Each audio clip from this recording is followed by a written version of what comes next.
दोस्तों, आज से एक के नया सीरीज चालू कर रहे हैं दोस्तों। जो 65th बीपीएससी मेंस दे रहे हैं उनके लिए कि जो 64th से पीछे जितना भी जो बीपीएससी ने क्वेश्चंस को पूछा है, उस क्वेश्चंस को दोस्तों मैं अपने हाथ से ऑनलाइन आप लोग के सामने लिखूंगा। मैंने एक फॉर्मेट लिखूंगा कि मैंने इस तरह से क्वेश्चंस का डिमांड है, इस तरह से होना चाहिए, इस तरह से आप है जो लिख सकते थे उस क्वेश्चंस को। तो दोस्तों, आज से मैं 64th का स्टार्ट कर रहा हूँ और 64 से पहले जितना भी क्वेश्चन है दोस्तों, GS1 GS2, कभी GS1 का ले लेंगे, कभी GS2 का ले लेंगे और आपके सामने हम लिखने की कोशिश करेंगे दोस्तों 64th का GS1 का जो क्वेश्चन था दोस्तों, उसमें जो उपयुक्त उदाहरण स्वरूप 19वीं शताब्दी के जनजातीय प्रतिरोध की विशेषता की समीक्षा कीजिए, उनकी असफलता के कारण को बतलाइए।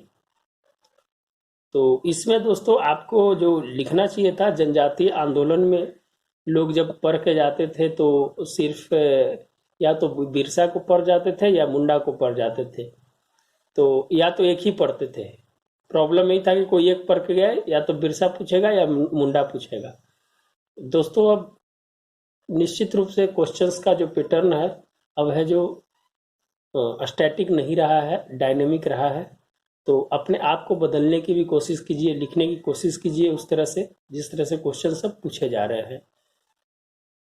तो इस क्वेश्चंस में दोस्तों है जो उपयुक्त उदाहरण स्वरूप 19वीं शताब्दी के जनजातीय प्रतिरोध की विशेषता की समीक्षा कीजिए और उनकी असफलता का कारण को बताइए। दोस्तों 38 मार्क्स का एक क्वेश्चन था टोटल। अब इसमें दोस्तों आप अगर भूमिका अगर लिख सकते हैं, अगर आप इंट्रो दे सकते हैं, तो आप इंट्रो में क्या बताइएगा, जनजातीय के बारे में बताइएगा। लेकिन हमारा पूरा है जो 19वीं शताब्दी को लेकर है जो इंट्रो लिखना है दोस्तों, और जनजातीय के बारे में लिखना है कि वहाँ की स्थिति क्या थी।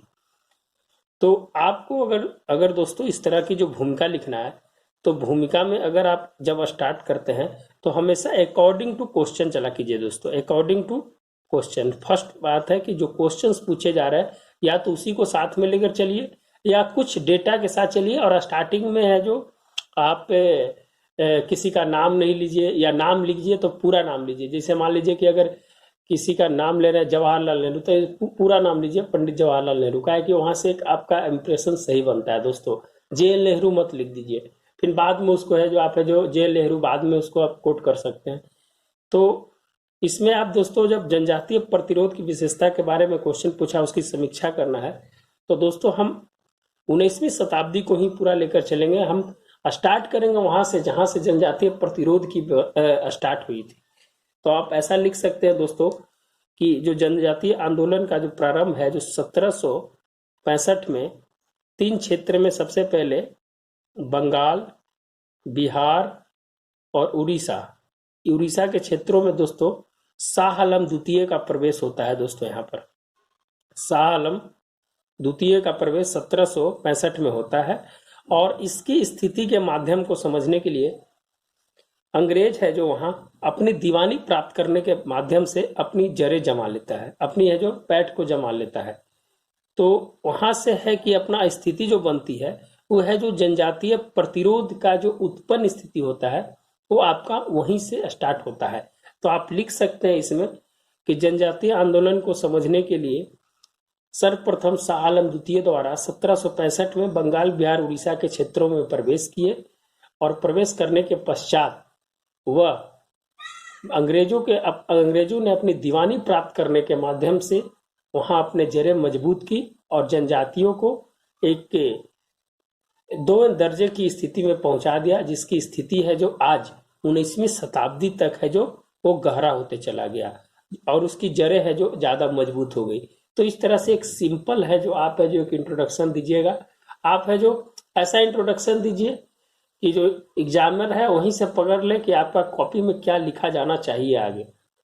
आप है जो पूरी विस्तृत कहानी को इंट्रो में मत कीजिए। इंट्रो को करीब करीब आप ज्यादा वर्ड में मत खींचिए। अगर इंट्रो ज्यादा वर्ड में खींचते हैं तो आपका एग्जामिनर 2-3 लाइन पढ़ेगा और फिर कॉपी को पलट देगा, क्या है कि उसको बहुत लंबा मिलेगा।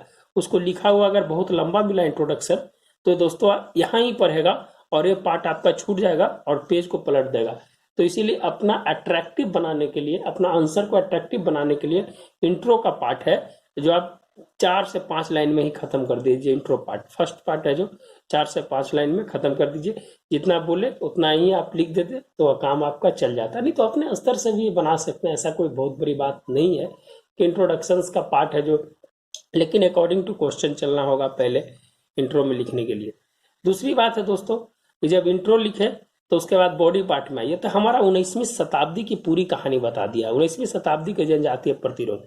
तो आप है दोस्तों कि क्वेश्चन कीजिए कि फॉर्मेट को बना लीजिए ऐसा, और फिर जनजातीय आंदोलन करके जितना भी आंदोलन हुआ है उस आंदोलन को लिख दीजिए पहले यहाँ पर, जितना भी है आपका लेके 1789 से टू द पॉइंट यहाँ लिख दीजिए आपको 1913 तक, ताना भगत तक। तो आपको यहाँ पर पता चल जाएगा कि इन्होंने पूरा है जो जनजातीय आंदोलन की एक फॉर्मेट को बता दिया है। अब बताने के बाद अब हमको क्या करना है, उसकी विशेषता करना है, विशेषता करना है। और आपके पास उदाहरण दे दिया है, तो उदाहरण दे दिया है तो आपके पास उपयुक्त उदाहरण, तो आपको एक 1.5 पेज में हो गया। अब उसके बाद उदाहरण के 2 पार्ट में उठाइए। एक उठा लीजिए आप बिरसा मुंडा को उदाहरण में उठा लीजिए, और दूसरा है जो संथाल को उठा लीजिए दोस्तों। संथाल के बारे में अब ये दोनों के बारे में लिखना है। अब इसकी है जो विशेषता प्रतिरोध क्या था, तो दोनों में करीब करीब तो सेम ही था दोस्तों। सामाजिक, आर्थिक, सांस्कृतिक, धार्मिक, ये तो सब दोनों में ही कॉमन था। तो आप है जो इसका भी लिखिएगा और इसका भी लिख दीजिएगा, तो दोनों में ही कॉमन हो जाएगा। कुछ कुछ जहां प्रॉब्लम है दोनों में, कोई हिंसक था कोई अहिंसक था, कोई किस तरह से काम किया था, तो आप है जो उसकी विशेषता को लिख दीजिए। विशेषता को लिख दीजिए। 3 पेज हो गया।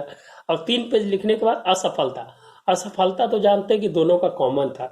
दोनों का कॉमन था कि है जो इनके पास हथियारों की कमी थी, सशक्त नेता नहीं था, एकजुटता की कमी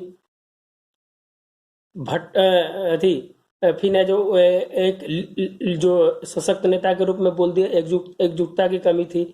धार्मिक भावना से ज्यादा हाथ था दोस्तों, धार्मिक भावना से ज्यादा हाथ था। फिर है जो इनके पास है जो आधुनिक हथियार नहीं थे। तो ये सब है जो इनकी असफलता के कारण थे। एक सीमित क्षेत्र में ही बंद कर रह गया था। उसमें भी है जो कुछ जनजाति है जो अंग्रेज के तरफ भी है जो चले गए थे, कुछ है जो अपना धर्म परिवर्तन कर लिया था। तो ये सब है जो दोस्तों, ये सब असफलता के कारण को आप है जो 4 पेज में आप लिख सकते हैं। और 4 पेज लिखने के बाद आप है जो एक निष्कर्ष दे दीजिए।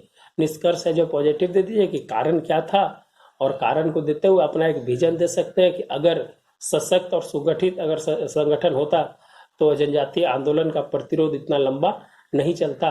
इसके कारण है जो जनजातीय आंदोलन की जो स्थिति बनी, उस स्थिति को बदलने में पहले ही कामयाब हो जाते।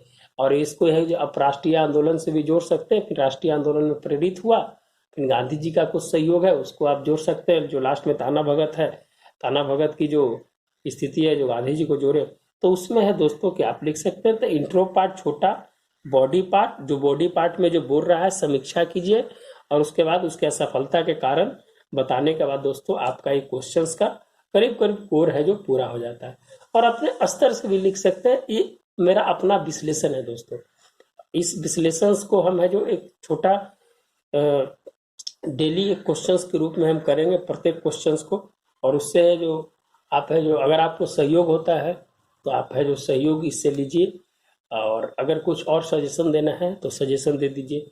तो इंट्रो पार्ट यहाँ पर लिखिए दोस्तों, बॉडी पार्ट लिखिए, और है जो कंक्लूजन पार्ट है जो लिखिए, और क्वेश्चंस के अकॉर्डिंग चलिए। अगर आप क्वेश्चन में 20 से 25% भटकाव भी होता है तो दोस्तों कोई दिक्कत नहीं है, भटकाव में वो आपका चलेगा। तो एक हम डेली फॉर्मेट बताएंगे दोस्तों कि इस तरह से लिखना है। आप है जो उस तरह से लिखने की कोशिश कीजिएगा तो आपको आपके लिए फायदेमंद होगा। आप कोशिश कीजिएगा। ठीक है दोस्तों, मिलते हैं फिर नए वीडियो के साथ। और जितना जो 5 क्वेश्चन है उसका मैं विश्लेषण करने की कोशिश करूंगा, लिखने की कोशिश करूंगा, बताने की कोशिश करूंगा। धन्यवाद दोस्तों। अगर किसी को कोई भी अगर टॉपिक अगर पढ़ना है तो आप कमेंट में लिख दीजिएगा। कमेंट में वीडियो बना के कमेंट में आप लिख दीजिएगा तो उसका वीडियो बना के हम अपलोड कर देंगे। अभी मेरा है जो साइंस एंड टेक का सीरीज चल रहा है दोस्तों, मैंने 2 क्वेश्चन अपलोड कर दिया है। GS2 का करीब करीब जो science and economic and geography का करीब करीब वीडियो डाल दिया गया है दोस्तों। पॉलिटी का कुछ चुनिंदा क्वेश्चन ही डाला जाएगा, और फिर है जो करंट अफेयर्स और जीएस का 10 क्वेश्चन उसमें है जो 4-5 क्वेश्चन डाल दिए गए हैं, 5 क्वेश्चन और उसमें डालेंगे, तो आपका कोर्स है जो करीब करीब कंप्लीट हो जाएगा दोस्तों। तो अभी हम साइंस टेक को पूरा कर देंगे, दो और है, उसको साइंस टेक को पूरा कर देंगे हम कुछ दिन में। ठीक है दोस्तों, मिलते हैं नए वीडियो के साथ। धन्यवाद दोस्तों।